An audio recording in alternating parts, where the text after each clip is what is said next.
What if I told you there's a single number that could predict how fast you'll run your next race, how long you'll live, and whether you're training smart or just wasting your time on the road?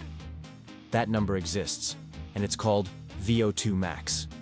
Elite runners obsess over it. Scientists consider it the gold standard of fitness. But here's the shocking part. Most runners have no idea what it actually means or how to improve it. You're about to discover the 3 secrets that separate average runners from champions. And the last one is going to completely change how you approach every single training session. Stay with me, because what you learn in the next few minutes could be the difference between hitting your personal record or staying stuck at the same pace forever. Welcome to this journey into the science of running performance. I'm taking you deep into understanding VO2 Max, the metric that coaches, physiologists, and professional athletes use to measure true cardiovascular fitness. Prepare to discover why this number matters more than your pace, more than your weekly mileage, and possibly more than any other training metric you're currently tracking. Before we dive in, I want to know something. Where in the world are you watching this from? Drop your city or country in the comments right now. I love seeing our global running community come together, and it reminds us that whether you're running in New York, São Paulo, Tokyo, or London, the science of performance is universal. Now, let's unlock the secrets of VO2 Max together. So, what exactly is VO2 Max? Think of your body as an engine and oxygen as the fuel that powers every stride you take. VO2 Max measures the maximum amount of oxygen your body can use during intense exercise. It's expressed in milliliters of oxygen per kilogram of body weight per minute. When scientists test your VO2 Max in a lab, they put you on a treadmill with a mask covering your face, measuring every breath as the speed increases until you reach complete exhaustion. At that point, your oxygen consumption plateaus even though you're working harder. That plateau is your VO2 Max. Here's why this matters for runners. Oxygen is essential for producing energy aerobically.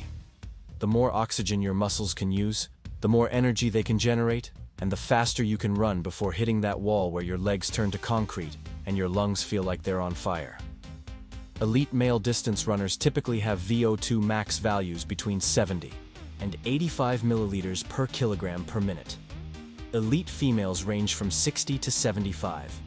Recreational runners usually fall between 35 and 55. But here's the fascinating part. VO2 max isn't just about athletic performance. Research shows it's one of the strongest predictors of longevity and overall health. Studies have found that people with higher VO2 max values have significantly lower risks of heart disease, diabetes, and premature death. Your VO2 max reflects the efficiency of your entire cardiovascular system, from your heart pumping blood, to your lungs exchanging gases, to your muscles extracting oxygen from that blood. It's a complete picture of your body's engine capacity. Now let's talk about why runners specifically need a high VO2 max. Imagine 2 runners at the starting line of a 10-kilometer race. Runner A has a VO2 max of 45. Runner B has a VO2 max of 60. If both runners are working at 80% of their maximum capacity, runner B is consuming more oxygen per minute, generating more aerobic energy, and maintaining a faster pace while experiencing similar levels of effort. That's the power of a higher VO2 max. It raises your ceiling for performance. Think of it like this. If your aerobic capacity is a container, a bigger container allows you to hold more before overflowing into the painful world of anaerobic metabolism, where lactic acid accumulates and fatigue sets in rapidly. Distance running is primarily an aerobic sport. Whether you're racing 5 kilometers or running a marathon, your aerobic system provides the vast majority of your energy. Improving your VO2 max means you can run faster before crossing into that anaerobic zone where you can't sustain the effort. It's not just about racing either. A higher VO2 max makes every training run feel easier. That recovery jog that used to leave you breathless becomes comfortable. Those tempo runs become manageable. Your body becomes more efficient at delivering and using oxygen, which means every aspect of your running improves. Now ponder this question with me. If VO2 max is so important, can you actually improve it, or is it predetermined by genetics? The answer might surprise you. Comment below right now. Do you think VO2 max is more about genetics or training? I'm genuinely curious what you believe before I reveal what the science says. Here's the truth. Genetics absolutely play a role in your VO2 max potential. Some people are born with larger hearts, more efficient lungs, or a greater proportion of slow-twitch muscle fibers that excel at using oxygen. Studies on twins show that genetics account for roughly 50% of the variation in VO2 max between individuals. But here's the empowering part. Training can improve your VO2 max by 15 to 25% on average, and some individuals see even greater gains. That improvement can be the difference between being an average runner and a competitive one. Your genetic ceiling might determine whether you'll ever win the Olympics, but training determines whether you'll reach your personal potential. The key is understanding how to train specifically for VO2 max improvement. This brings us to the 3 proven methods that actually work. Method number 1 is high-intensity interval training, commonly called HIIT or VO2 max intervals. These workouts involve running at an intensity that pushes you to 90 to 95% of your maximum heart rate for 3 to 5 minutes, followed by recovery periods of similar or slightly shorter duration. The classic workout is 5 repetitions of 1,000 meters at your current 5-kilometer race pace with 3-minute recovery jogs between each interval. Why does this work? When you exercise at this intensity, you're forcing your cardiovascular system to operate at its maximum capacity. Your heart beats as fast as it can. Your breathing reaches its peak. Your muscles demand oxygen at the highest rate possible. This repeated stress signals your body to adapt by increasing stroke volume, which is the amount of blood your heart pumps with each beat, expanding your capillary networks to deliver blood more efficiently to muscles, and boosting the number and size of mitochondria in your muscle cells, which are the powerhouses where oxygen is actually used to produce energy. The recovery intervals are crucial because they allow you to repeat these high-intensity efforts multiple times in a single session, accumulating more time at or near your VO2 max than you could achieve with a single continuous effort. Method number 2 is tempo running or threshold training. While slightly less intense than VO2 max intervals, tempo runs performed at 80 to 90% of maximum heart rate for 20 to 40 minutes create significant aerobic adaptations. These runs feel comfortably hard, a pace you could theoretically maintain for about an hour in a race situation. Tempo runs improve your lactate threshold, which is the point where lactic acid begins accumulating faster than your body can clear it. By raising this threshold, you can maintain faster paces aerobically, which indirectly supports VO2 max improvement by allowing you to train at higher intensities more frequently without excessive fatigue. Method number 3 might surprise you. Long, slow distance running. While it doesn't directly stress your maximum oxygen uptake, consistent aerobic base building through easy-paced long runs creates fundamental adaptations that support VO2 max development. These runs increase your total blood volume, strengthen your heart muscle, improve fat oxidation so you can spare glycogen during intense efforts, and develop the aerobic enzyme systems in your muscles. Think of it as building the foundation of a house. You can't build a strong roof without solid walls and a sturdy base. Many runners make the mistake of doing too much high-intensity work without adequate aerobic development, which leads to burnout, injury, and plateaus. The optimal training approach combines all 3 methods in a periodized program. A typical week might include 1 VO2 max interval session, 1 tempo run, 1 long slow run, and several easy recovery runs. The exact proportions depend on your current fitness level, goals, and race distance. Elite runners often follow an 80-20 rule, 80% of their training volume at easy paces and 20% at moderate to high intensities. This balance allows for sufficient stimulus to improve VO2 max, while providing adequate recovery to absorb the training and avoid overtraining syndrome. Beyond structured workouts, several lifestyle factors influence your VO2 max potential. Sleep is absolutely critical because adaptations from training occur during rest, particularly deep sleep when growth hormone is released. Studies show that chronic sleep deprivation impairs both performance and physiological adaptation to training. Nutrition matters too. Adequate iron intake is essential because iron is a component of hemoglobin, the protein in red blood cells that carries oxygen. Iron deficiency, even without full anemia, can significantly impair oxygen delivery and limit VO2 max improvements. Altitude training is another powerful tool.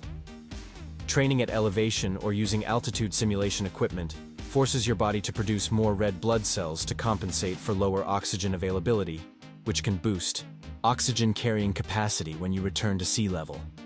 However, this approach requires careful implementation to avoid the negative effects of training at reduced intensities due to altitude. You might be wondering how to measure your VO2 max without access to an expensive laboratory test. Modern fitness watches and heart rate monitors can estimate VO2 max using algorithms based on your heart rate response during runs, your pace, and other variables. While these estimates aren't as accurate as lab testing, they provide useful trends over time. If your estimated VO2 max is increasing, your training is likely working. Field tests like the Cooper test, where you run as far as possible in 12 minutes, can also estimate VO2 max reasonably well. The beauty of these accessible methods is that you can track progress and adjust training without expensive testing. Here's a critical point that many runners miss.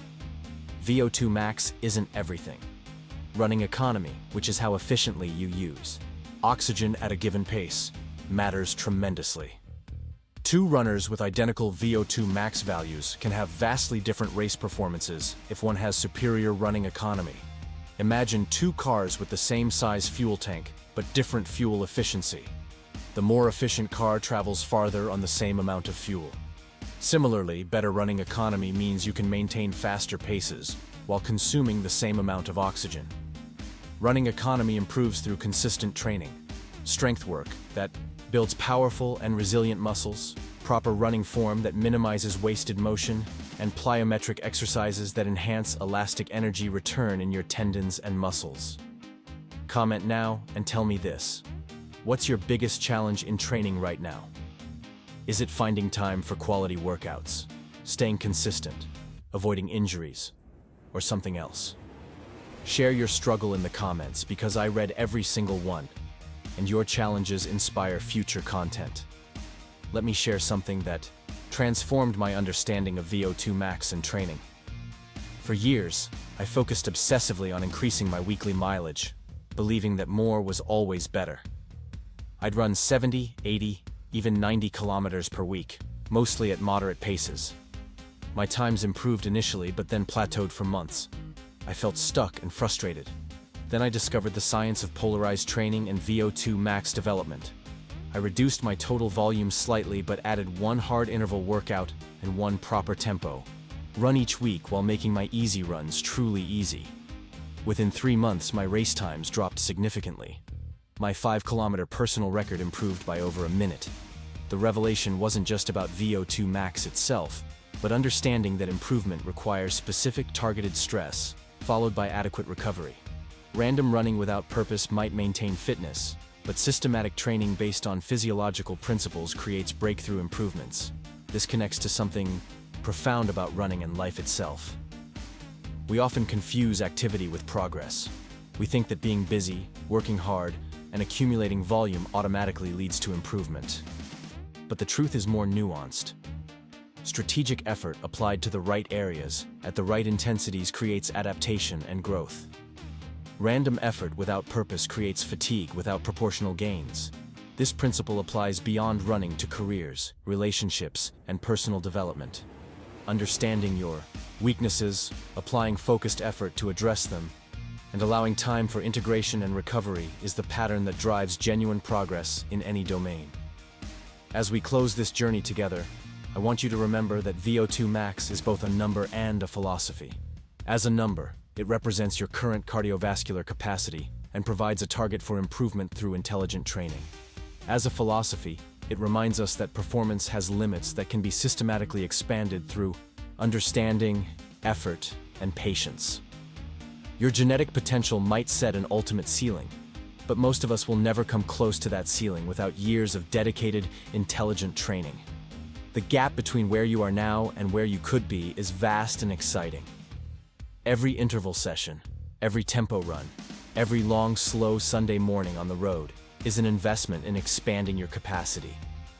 You're not just training your body, but reshaping your physiology at the cellular level, building a more powerful engine that will serve you in racing and in life for decades to come. If you found value in this exploration of VO2 max, I need you to do 3 things right now. First, smash that like button because it tells the algorithm to share this with more runners who need this information. Second, subscribe and hit the notification bell so you never miss the science-based training content I release every week. Third, and most importantly, drop a comment sharing your current running goal and one thing you're going to change about your training after watching this. I read every comment and often create content based on your questions and challenges. Your next video is waiting on the screen right now, and it's going to take your understanding even deeper into the science of running performance. Click it and continue this journey with me. Remember that every champion started exactly where you are now, uncertain but willing to learn and grow. The question isn't whether you have potential, but whether you'll commit to the process of unlocking it. I'll see you in the next video, and until then, keep running with purpose, training with intelligence, and chasing the best version of yourself.